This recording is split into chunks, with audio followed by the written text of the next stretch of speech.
Hello guys, welcome back to YouTube channel. ఈ వీడియోలో degree first semester BCom CA ఎవరైతే ఉన్నారో క్లియర్గా అయితే ఇక్కడ చూడొచ్చు అనమాట. డిగ్రీ ఎగ్జామినేషన్స్ జనవరి 2024 క్వశ్చన్ పేపర్ క్లియర్గా చూసుకోవచ్చు. ఫస్ట్ సెమిస్టర్ ఎవరైతే ఉన్నారో ఫండమెంటల్స్ ఆఫ్ కామర్స్, మనకి 2 పేపర్స్ అయితే ఉంటాయి కదా, కోర్స్ 1 కోర్స్ 2. ఇది కోర్స్ 1 అనమాట. ఫండమెంటల్స్ ఆఫ్ కామర్స్లో మనకి 3 hours ఎగ్జామ్ అయితే ఉంటుంది. అలాగే మ్యాక్సిమం మార్క్స్ వచ్చేసి 70 మార్క్స్ అనమాట. మీరు కనుక క్లియర్గా చూసుకున్నట్లయితే ఆబ్జెక్టివ్ టైప్ ఏ విధంగా అనేది క్లియర్గా చూసుకోవచ్చు. ఈ క్వశ్చన్ పేపర్కి సంబంధించి ఫుల్ ఇన్ఫర్మేషన్ అనేది డిస్క్రిప్షన్లో ఇచ్చాను, అక్కడ నుంచి మీరు క్లియర్గా అయితే చూసుకోవచ్చు అనమాట. ఇప్పుడు వచ్చేసి మనకి మల్టిపుల్ చాయిస్ క్వశ్చన్స్, అలాగే fill in the blanks, next వచ్చేసి మ్యాచింగ్స్ కానివ్వండి, అలాగే ట్రూ ఆర్ ఫాల్స్ క్లియర్గా అయితే చూసుకోవచ్చు. ఫస్ట్ వచ్చేసి మల్టిపుల్ చాయిస్ క్వశ్చన్స్ టోటల్గా 30 క్వశ్చన్స్ అయితే ఇస్తారనమాట. ఒక్కొక్క క్వశ్చన్కి మనకి 1 మార్క్ అయితే క్యారీ అవుతుంది.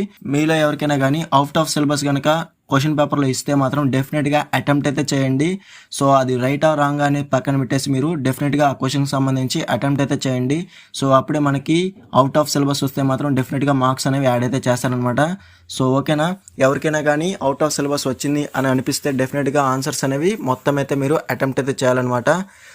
మీరు కనుక చూసుకున్నట్లయితే టోటల్గా మనకి మల్టిపుల్ చాయిస్ క్వశ్చన్స్ అనేవి 30 అయితే ఇవ్వడం జరిగింది. క్లియర్గా చూసుకోవచ్చు. నెక్స్ట్ వచ్చేసి ఫిల్ ఇన్ ద బ్లాంక్స్ కూడా మీరు క్లియర్గా చూసుకున్నట్లయితే మనకి టోటల్గా 10 fill in the blanks questions అనేవి ఇవ్వడం జరిగింది.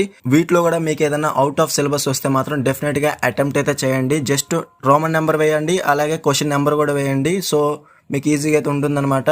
ఏదైనా అవుట్ ఆఫ్ సిలబస్ వస్తే మాత్రం డెఫినెట్గా మార్క్స్ అయితే యాడ్ చేస్తారు. మ్యాక్సిమం అన్ని క్వశ్చన్స్కి అయితే అటెంప్ట్ అయితే చేయండి. నెక్స్ట్ వచ్చేసి very short answer questions. Very short answer questions కూడా మనకి 10 క్వశ్చన్స్ అయితే ఇవ్వడం జరిగింది. చాలా అంటే చాలా ఈజీగా అయితే ఉంటుందన్నమాట. షార్ట్ ఆన్సర్ క్వశ్చన్స్ అనేవి జస్ట్ 1 or 2 లైన్స్లో అయితే మనం అటెంప్ట్ అయితే చేయొచ్చు అనమాట ఆన్సర్స్లో. నెక్స్ట్ వచ్చేసి మ్యాచింగ్స్ కనుక చూసుకున్నట్లయితే టోటల్గా మనకి 10 క్వశ్చన్స్ అయితే ఇవ్వడం జరిగింది. ఈ 10 క్వశ్చన్స్ కూడా మనం చాలా అంటే చాలా ఈజీగా అయితే మనం అటెంప్ట్ అయితే చేయొచ్చు. కాబట్టి ముందుగా తెలిసిన క్వశ్చన్ కి మ్యాచింగ్ అయితే చేయండి. దాని తర్వాత లాస్ట్ లో తెలియనిది ఆటోమేటిక్ గా మీకు తెలిసిపోతుంది. కాబట్టి డెఫినెట్ గా అయితే మీరు అటెంప్ట్ అయితే చేయాలన్నమాట. నెక్స్ట్ వచ్చేసి లాస్ట్ ట్రూ ఆర్ ఫాల్స్ కూడా మనకి టోటల్ గా 10 క్వశ్చన్స్ అయితే ఇవ్వడం జరిగింది. ఈ 10 క్వశ్చన్స్ కూడా మీకు ట్రూ ఆర్ ఫాల్స్ అనేది డెఫినెట్ గా అటెంప్ట్ అయితే చేయండి. వీటికి సంబంధించి ఈ క్వశ్చన్ పేపర్ కి మాత్రం డెఫినెట్ గా మనకి బుక్లెట్ అయితే ఇవ్వడం జరిగింది. ఆ బుక్లెట్ అయితే మీరు ఆన్సర్ అనేది చేయాలన్నమాట. ఎవరైతే ANU మిగతా యూనివర్సిటీస్ కొందరు మాత్రం డెఫినెట్ గా బుక్లెట్ అయితే ఇవ్వలేదన్నమాట. ఆల్రెడీ వీడియో అయితే చేశాను. ఆ వీడియో చూడకపోతే డిస్క్రిప్షన్ వీడియో లింక్ ఉంది, అక్కడ నుంచి మీరు క్లియర్ గా ఆ వీడియోని చూడండి. అప్పుడు మీకు క్లారిటీ అయితే వస్తుందన్నమాట. ఈ వీడియో నచ్చితే డెఫినెట్ గా లైక్ చేసి మీ ఫ్రెండ్స్ అందరితో షేర్ అయితే చేయండి. ఇంకా ఎవరైనా మన ఛానల్ సబ్స్క్రైబ్ చేసుకోకపోతే వెంటనే సబ్స్క్రైబ్ చేసుకుని పక్కన ఉన్న బెల్ సింబల్ క్లిక్ చేసి ఆల్ నోటిఫికేషన్ యాక్టివేట్ చేసుకోండి. అప్పుడే మన ఛానల్ పెట్టే లేటెస్ట్ అప్డేట్స్ అన్ని మీరు మిస్ అవ్వకుండా నోటిఫికేషన్ ద్వారా వస్తుంది.